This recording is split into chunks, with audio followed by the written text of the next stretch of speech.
it's harder for those parents, and that's why they rush in, do things for their kids that they know that they shouldn't, but they want things to go well. They don't want the kid to go through something difficult. But it's in the difficulties our young adults experience and what we experienced in our own emerging adulthood that helped us become strong and resilient and gritty. Hello, you are listening to the Late Bloomer Living podcast. I'm Yvonne Marchese, your host, and I'm so happy you're here. I created this podcast to give you inspiration and let you know you're not alone in feeling stuck in midlife. I also invite you to join the Age Agitators Club for women, where we come together monthly to hatch our plans for making waves as we age. Being part of this community for women will remind you on a regular basis that you're not too old and it's never too late to do that thing you've been thinking about. You can find more information at latebloomerliving.com/community, and I hope to see you there. Hello, my friend. If you're a parent, this episode is for you. You know how hard it can be. You also know how rewarding it can be. I always say it is the best and hardest thing I've ever done. I have 2 kids. And when your kids are little, it's like it's like one of those Tough Mudder events. The ones with the crazy obstacles that you've got to get through. It's like physically demanding and it'll just plainly make you tired. And then as your kids get older, the challenges change, and you've probably heard the phrase, little kids, little problems, big kids, big problems. I'll tell you right now, when my kids were little, I was like, well, that's just condescending. But coming at it now that my kids are 17 and 20, I can see there's something to that. And maybe it's because as they get older, you have less and less control over how to help your kids when they are struggling. Especially once they turn 18 and are considered adults, your options become very limited then. Can I just tell you what a mind shift it was just to not be able to take my kid to the doctor or see his documents? It was like, whoa, where am I? Who am I? So anyway, I am so excited to bring our guest on today. Her name is Kim Muench. She is a Jai Institute for Parenting certified consciousness parenting coach and the founder of Real Life Parent Guide. She specializes in working with parents of emerging adults, ages 18 to 29. Kim has been on the podcast before. I interviewed her about her journey to becoming a Jai coach. And so I'll have a link to that previous episode in the show notes for you if you want to go back and hear her story on that. She's passionate about educating and supporting and encouraging her clients to parent with intention and guidance rather than fear and control, which I'm like, oh, that's a good one. She has 5 now adult children and years of coaching other parents under her belt. And I'm so excited to have her here to talk about what she's learned and what she knows and answer some of my burning questions. And I'm hoping they're your burning questions as well. Kim, thank you so much for being with me today. I'm so excited to talk to you again, Yvonne. I really appreciate the opportunity to chat about my favorite topic. Every time I come across one of your videos, I watch you on Instagram, but I think you're on TikTok as well, right? Yes. Oh. I love the way you talk to the camera, and I just feel like you're talking right to me, and I feel like you really get all of it. Well, I really hear all of it day in and day out from parents. And it's funny, every once in a while, I think I've heard everything. And then some parent will come to me with some kind of really extreme situation they're in with their young adult. And I'm like, I will then say, oh my gosh, I thought I've heard it all, but I guess not. They're like, oh my gosh, I broke the mold. Yeah, I don't know that that's a good thing, but every once in a while I do come across a family that has a struggle that is unique that I haven't really heard. Yeah. What would you say you hear most often from parents? I would say I'm in the midst right now of hearing multiple stories of young adult men between 18 and 25 who either went to college and failed out or didn't go to college at all, have high anxiety slash depression, a lot of times sleeping all day, gaming all night. So they're escaping through gaming. Many of them smoke weed. I mean, that's kind of I would say that would be like my typical. I certainly have parents that reach out. They have daughters between 18 and mid 20s or late 20s that a mental health issue of some sort. The greatest challenge I think that parents come to me with is they've continued to try and parent as if their 20 something is in high school or in middle school. You know, they're still parenting as if they have a young adolescent and it's not working. So they've got this I'm the parent, you're the child dynamic going. And they're realizing very quickly, because a lot of times we were taught to parent like there has to be a consequence. When the kid does something, there has to be some discipline slash consequence. Mm-hmm. And a lot of parents equated that to punishment, right? We did. I mean, I'm guilty of the same thing. But discipline in and of itself is supposed to be related to whatever it is that happened, a learning lesson from that. And if it's not punishment, like what would be an example of something that would be a consequence that isn't punishment for an action? It might be, let's say your son got a speeding ticket and instead of pulling the car away, it might be doing a motor safety course with him online with him. Or it might be taking him out and working more on keeping to the speed limit. It might be doing some more additional practice, right? Your adolescents are going to be prone to risky behaviors at times. It's part of the nature of growing up. And they're also, you know, going to not see around corners and understand the consequences of their actions, because the last part of the brain to develop is the frontal lobe. And that's not until the mid 20s, at least, especially for boys. So instead of a parent internalizing, getting angry, getting punitive, we need to look at this like, okay, they either weren't ready for that privilege or they're lacking some information that we need to teach more of. And so this is where we need to focus the energy when they're in their teens. When you have a 20 something, right, and they're living at home, and again, you're realizing you're staying in a dynamic. And the reason they're staying in the dynamic of parent is up here and child is up here or down here is because they're not taking responsibility for themselves. Okay, so you're staying in this dynamic simply because they're not stepping in and taking responsibility for themselves. So it keeps you in this dynamic. Yeah. Do you find that this, in this particular instance, is it most common that the child, should we call them children, even though they're young adults, maybe? I would call them emerging adults. Emerging adults. Okay. All right.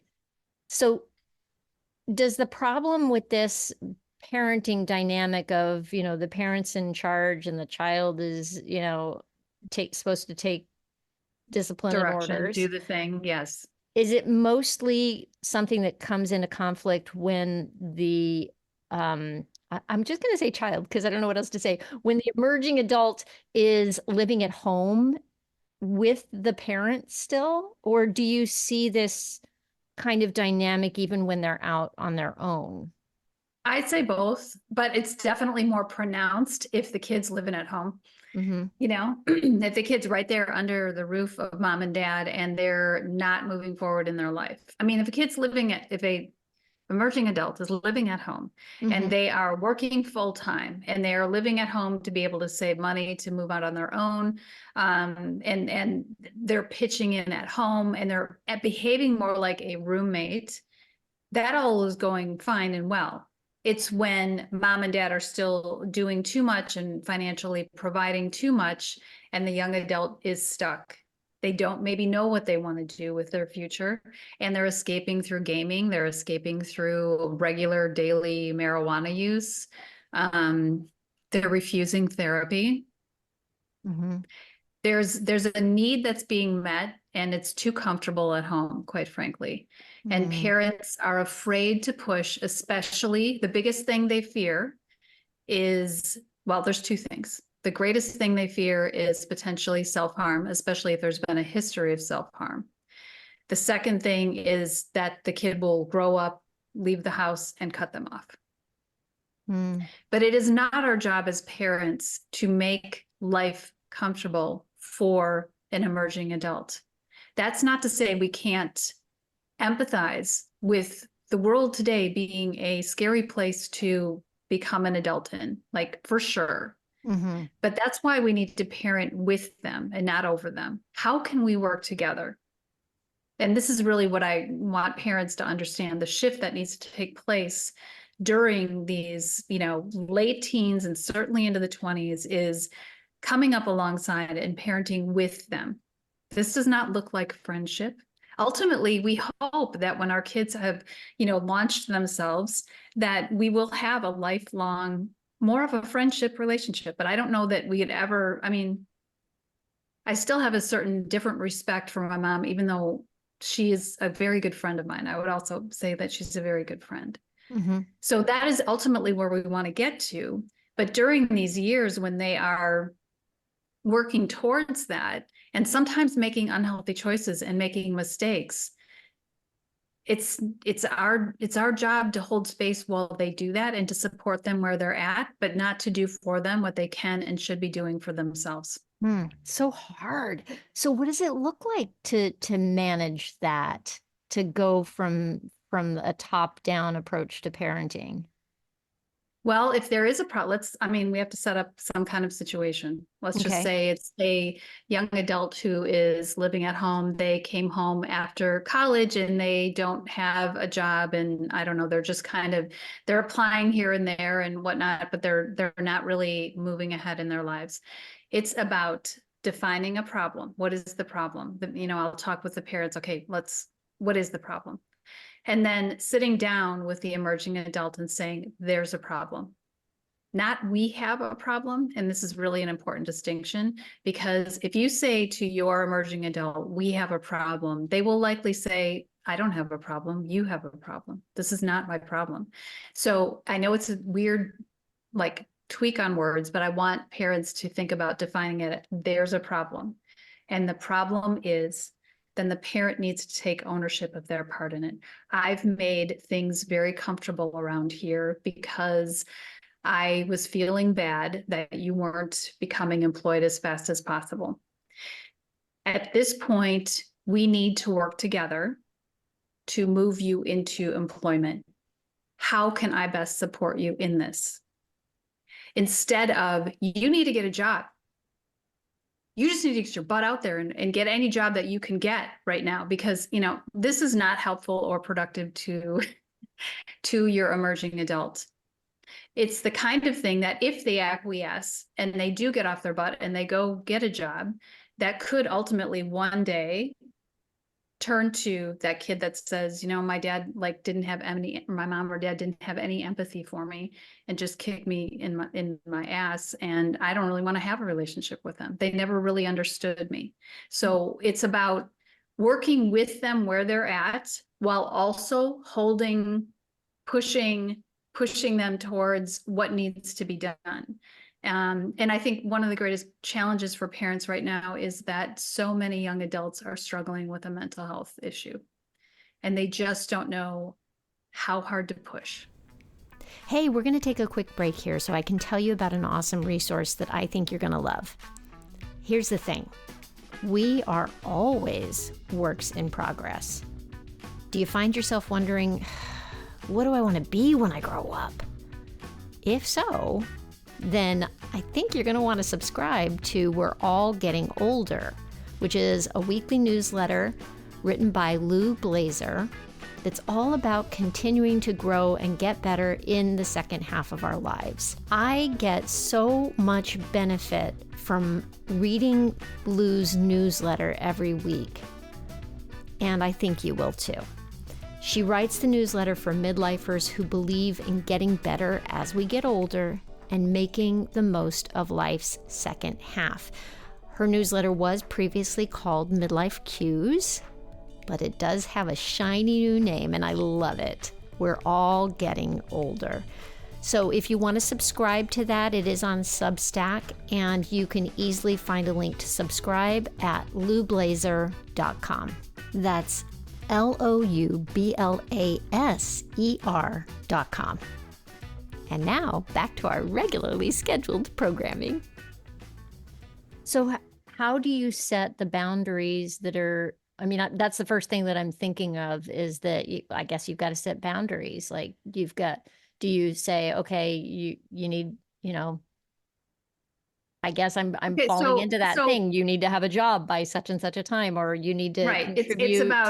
It's about, and I have done videos, longer videos on this than what's on social media, and have come up with a family living agreement. If you have a young adult living at home or coming home for an extended summer from college, this would be a good thing too. Mm-hmm. But sitting down together, parents deciding before sitting down with the emerging adult where they are not willing to negotiate.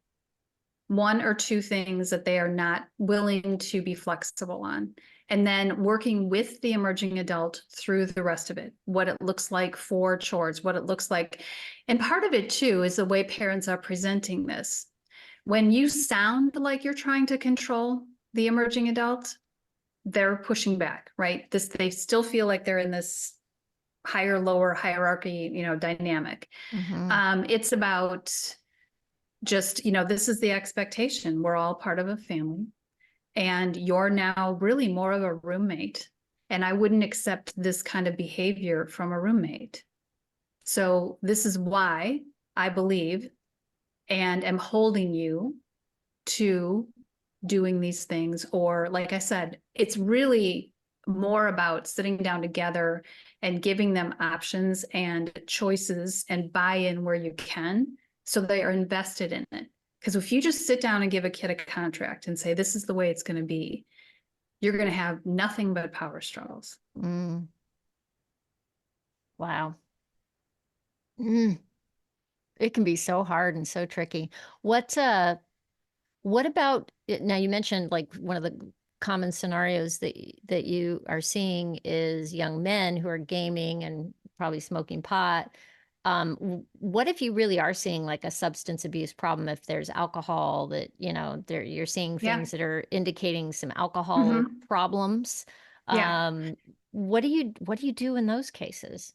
Well, and okay, so I hear what you're saying. And some of when I talk to parents, it is about figuring out, is this red flag behavior? Is this a critical, is this a place where he or she could potentially stop smoking on their own, or do they need help? Will they need help to stop this, alcohol or whatever it is that they're doing?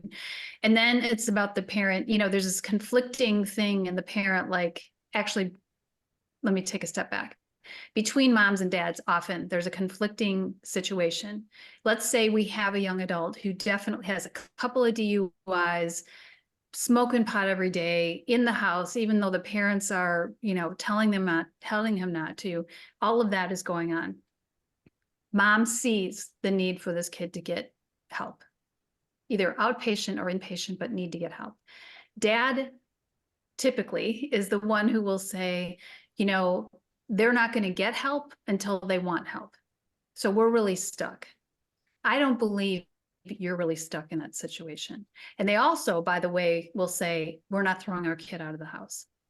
Okay, you're not throwing your kid out of the house. And quite frankly, I think that is the last thing, as someone who was asked to leave her family home at 18 and pregnant, I would say it is the last thing a parent should go to, unless the parents themselves are afraid of physical violence and abuse. So I am not of an advocate of just throw your kid out of the house. That is not it. Mm-hmm. However, there can be, if parents can get to the same page, and that sometimes is what needs to take place. Yeah. That they come to a place of, you need treatment in order to continue to stay here. You need to either start to see a therapist or we need to go get a psychological evaluation. We need, whatever it is. And every family's a little bit different about what is needed. So I try not to, parents want to know, well, how do I fix this? They'll ask me in comments, and it's way too Nuanced and personal. Like there's a lot of yeah. threads. There's a lot of threads that go on in the work that I do. However, the way it's treated is individual to the family. There's no one pat answer. It does take consistent messaging from parents, confidence in their parenting, and calmness as they're delivering that message. Mhm. And that's where parents, their fear, because they're parenting from this anxious chatter in their head, their fear is getting in the way of them doing anything. They're quite frankly just as frozen as their young adult who is afraid to grow up. So they're in this unhealthy dynamic. And I tell parents, your kid is not just going to wake up one day and be like, oh, you know what? I've had enough. I think I'm going to move ahead in my life. It is going to take parents looking within themselves, deciding where they're enabling the situation, what they're contributing to this unhealthy pattern, and starting with themselves to make changes. Because when parents change, the dynamic will change. We can't guarantee the kid is going to do exactly what we want them to Can you do. say that again? When parents change, When the parents dynamic will change the change? dynamic, the dynamic will change. We cannot predict that the young adult will do exactly as you want them to. However, it will not stay in this comfort zone that they're in right now. Because here's the thing. Emerging adults who are afraid to move forward or don't have a direction or whatever, they're just kind of stuck and frozen. It's easier for them to get angry at and project their feelings onto their parents, who then hold, they're super anxious, and they're, rather than look at themselves and start working on themselves. It's much more Mm. comfortable to project it onto the safety of our parents who are going to love us unconditionally. So before we hit the record button, we were talking about boundaries, and you were talking about a nuance on setting boundaries. Can you go into that again a little bit?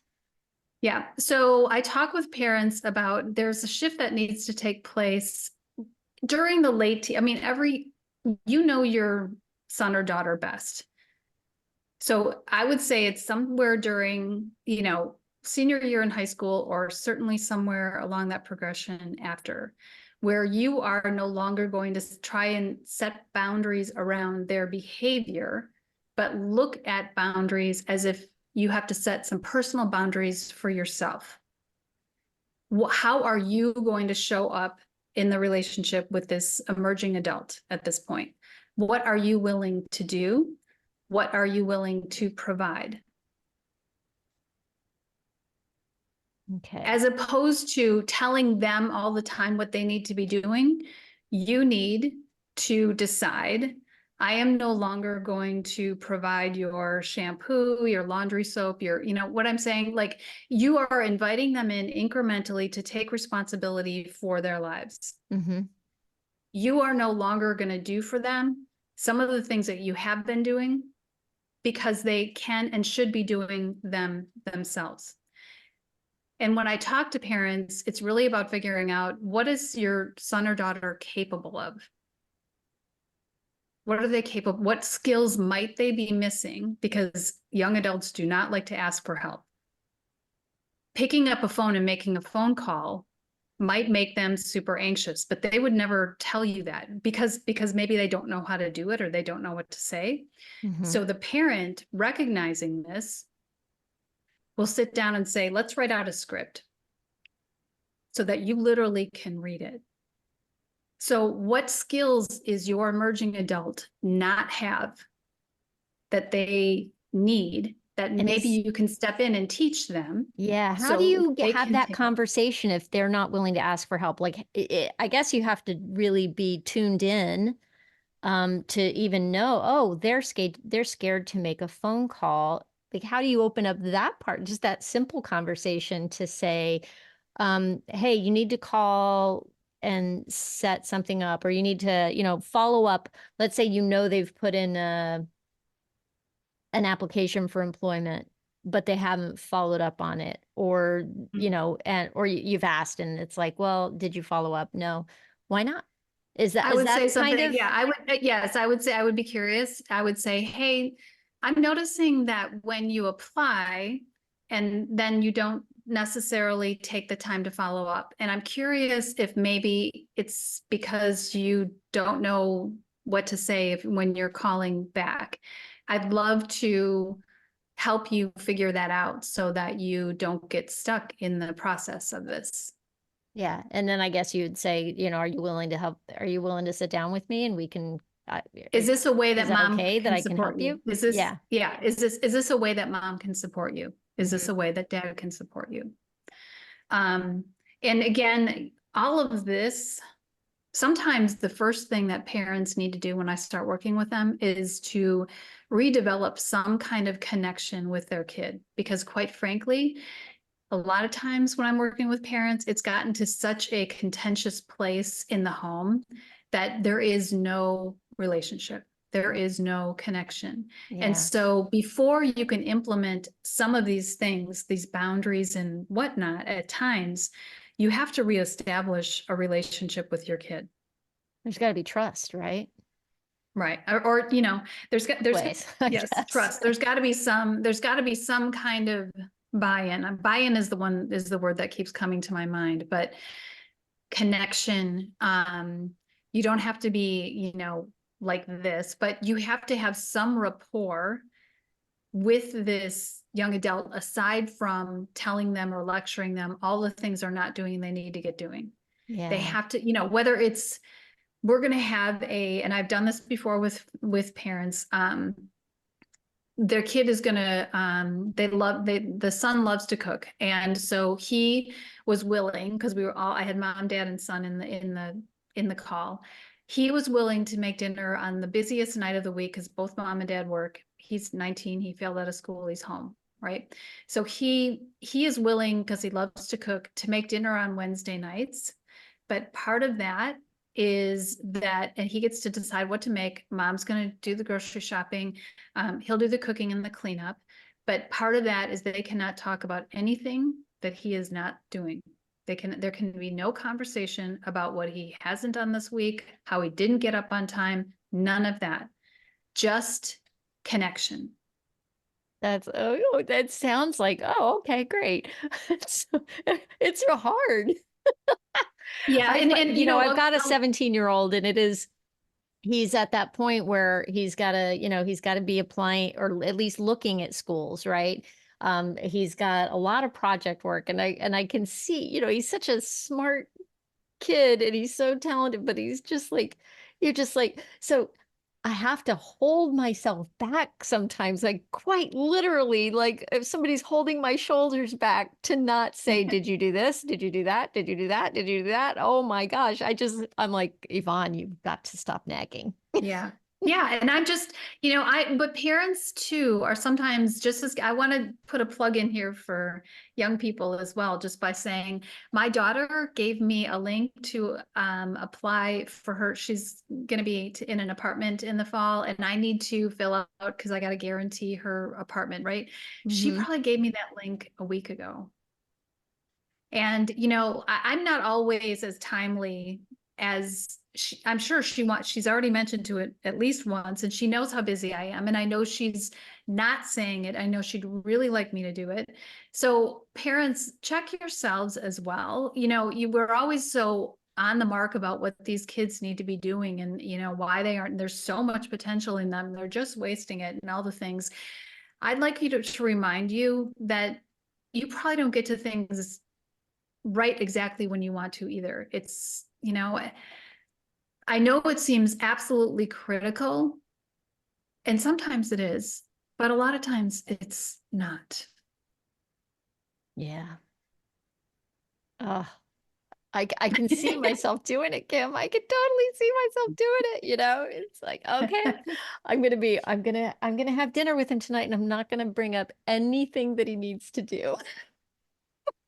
Well, and parents will say this, they'll say, I barely see the kid because he's in his room almost 24 hours a day, or he sleeps all day and then is up all night and I'm working during the day. And so we never see each other. So of course, the second I see him, I have to pounce and like say all the things that, Right. and I understand that that makes a lot of sense, but you're also not helping your relationship with them. And they have, sometimes they dig their heels in simply because there's no connection with you.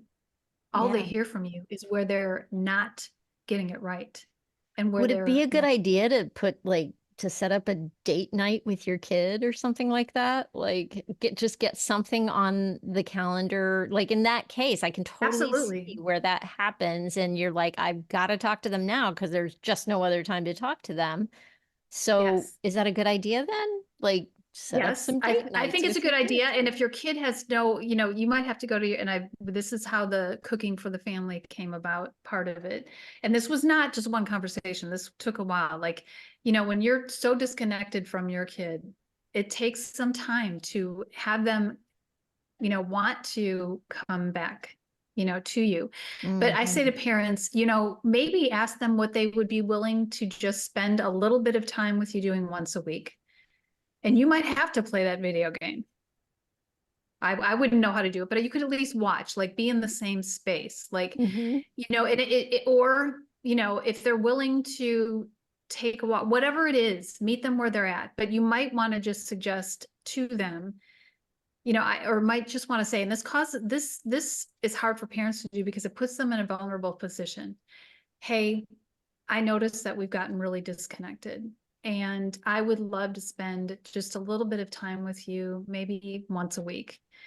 Is there anything you'd be willing to do with me? Could we go to lunch on Saturdays? Could we cook, bake cookies together? I don't, like whatever it is Yeah. that you maybe used to do with your kid that connected you, suggest that or simply say, like, I just want to spend some time with you. And I think that we've gotten off course. Yeah. Should you, And like, in the middle of that offer or that suggestion, like, even say, hey, I find that we're passing ships in the night. And so I feel like every time I talk to you, it's about things that have to get done or concerns that I have. And I want time with you that is just about hanging out. And for sure, I promise not to for nag you sure. during that time. There's a no nag promise during that Yes, time. for sure. Yes, absolutely. Yeah. Absolutely. And I'm not saying the kid's going to jump for joy. You might have to suggest this a couple of times before Mhm. that they, because you've gotten to a point in the relationship where again, it's super disconnected. And I don't know that your 22-year-old son is just going to be like, oh, okay, mom, let's, especially if it's really bad. So you might have to humble yourself and a couple of times ask for the same thing. And I absolutely agree with you, Yvonne, suggesting during that time, this is not a time for me this is going to be a time for us to just reconnect. I promise you that I Yeah. will not. And And if you catch me doing it, and don't you dare violate that. Do not do it because you will break that trust. Whatever trust you're beginning to rebuild with this kid is going to be immediately broken if you, even if you like a couple of times you do it and things are going well, and then you're like, oh, I can probably just say something now. They are going to know that and they're going to think you invested just this much time to then pounce on them and do the thing that you said you would never do. So don't do it. I love it. Hmm. I'm looking at the time and I can't believe it. This is a topic that we could go on and on, right? Like, Yes, oh it my is. It goodness. is. And it's, it's hard for parents. I don't think there's been a lot of talk up until now about parenting this 18 to 25, 29. And let me just qualify emerging adult based on Jeffrey Jensen Arnett's work. He's a psychologist that wrote the book called Emerging Adulthood. The reason that we're calling it emerging adulthood and why it's 18 to say 25 or 29 is adulthood is really when they're both physically and financially independent. And these days, with this generation, they're typically about 5 years behind where we were as Gen X launching, getting to that place. They are in school longer for whatever reason, whether it's finances or not getting the right classes or whatever it is. Mm-hmm. They're getting married later, they're having children later. Mm-hmm. So the hallmark of adulthood is being both physically and financially independent. And that is being pushed out because of all sorts of reasons. And that is a mind shift for anybody who is, let's just call it Gen X, who, I was married at 22, Me first too. marriage, I'll say. Yeah. Yeah. I was married at 22 and out the door and off to a different town from where Yeah. different state from where my parents lived. And that was it. So I guess, if you're comparing yourself and your situation to your kids, then that like triple double Yeah. doubles triples the maybe the judgment factor on them or Mhm. what. Yes.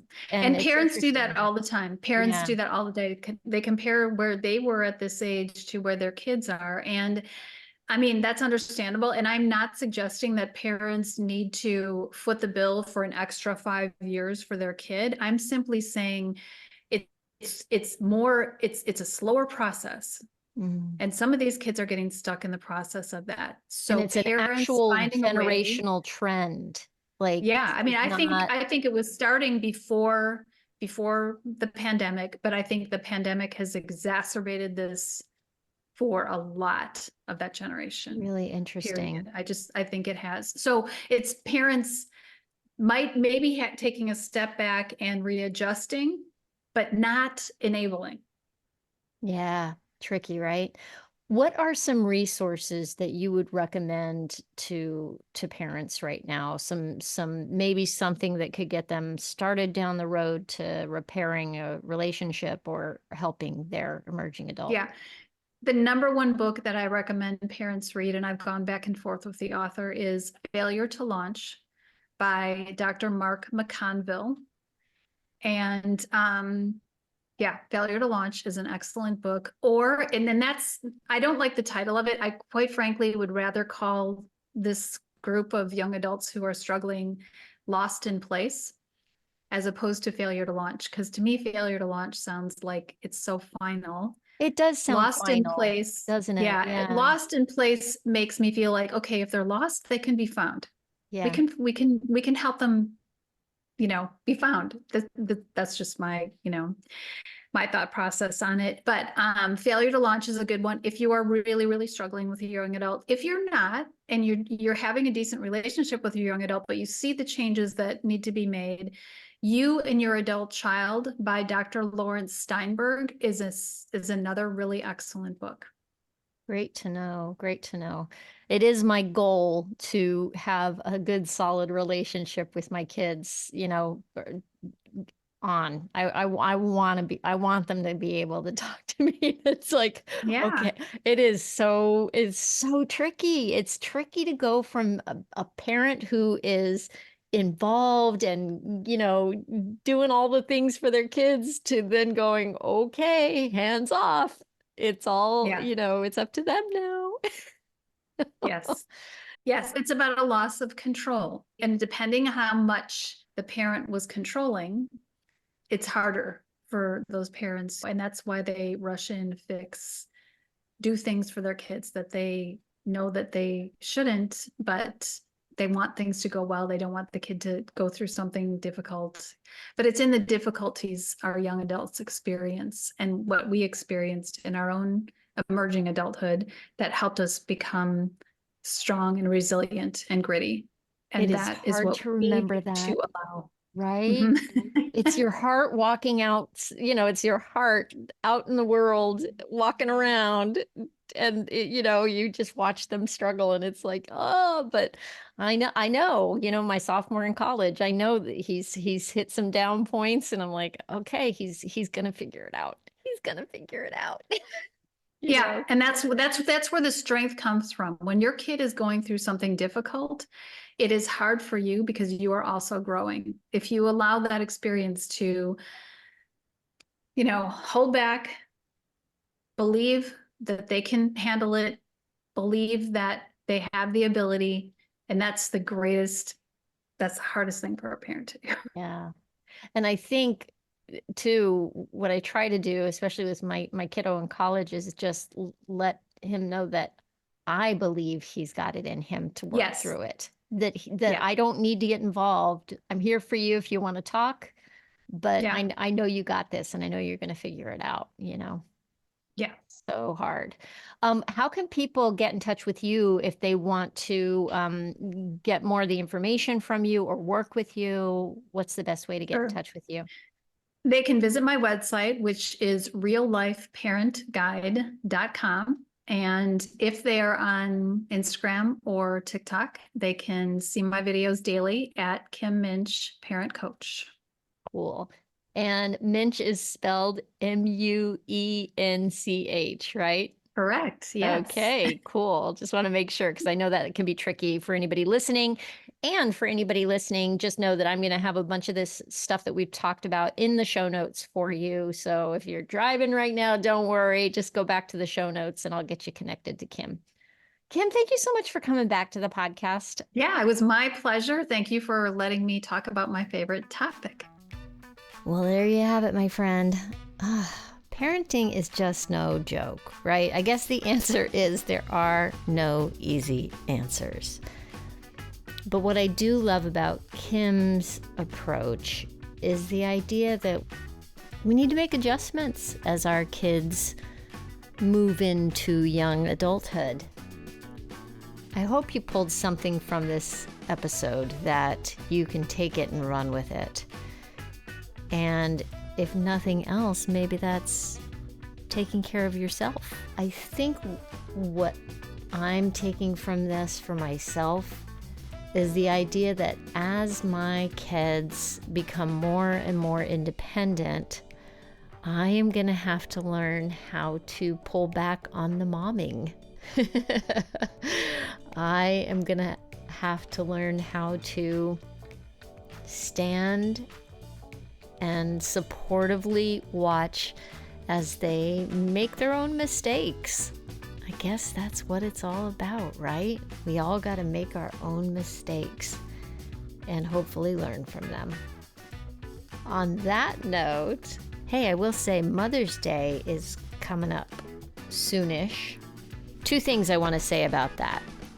May 8th and May 15th, I have a 2-part Mother's Day series planned because those are the Wednesdays sandwiching Mother's Day. So I'm real excited about those episodes. Stay tuned. And here's a little gift idea for you to hint at for your husband or your kids. I have a book I wrote called In Full Bloom, A Guide to Aging Playfully. And it really does make the perfect little gift, I'm gonna say. So drop a hint, subtle or not so subtle, and get a copy of my book. It's something that you can keep on your nightstand, your dressing table, your desk. It's filled with beautiful flowers and positive thoughts about aging. It's a pick your own adventure book. You can open it any day to a random page and see if you can pick up a little inspiration for your day. So there you go. And hey, I highly recommend following Kim Muench on social media. She's pretty active in Instagram and on TikTok. I'll have links for you in the show notes. And if you're going through something tough right now, and you know it happens to all of us, she might be a really good resource for you directly. So I'll have links in the show notes where you can connect with her. Just go to latebloomerliving.com/podcast and look for episode 182. And that's it, my friend. Thank you so much for listening. I hope you have a fantastic week. Stay safe and well. Talk soon.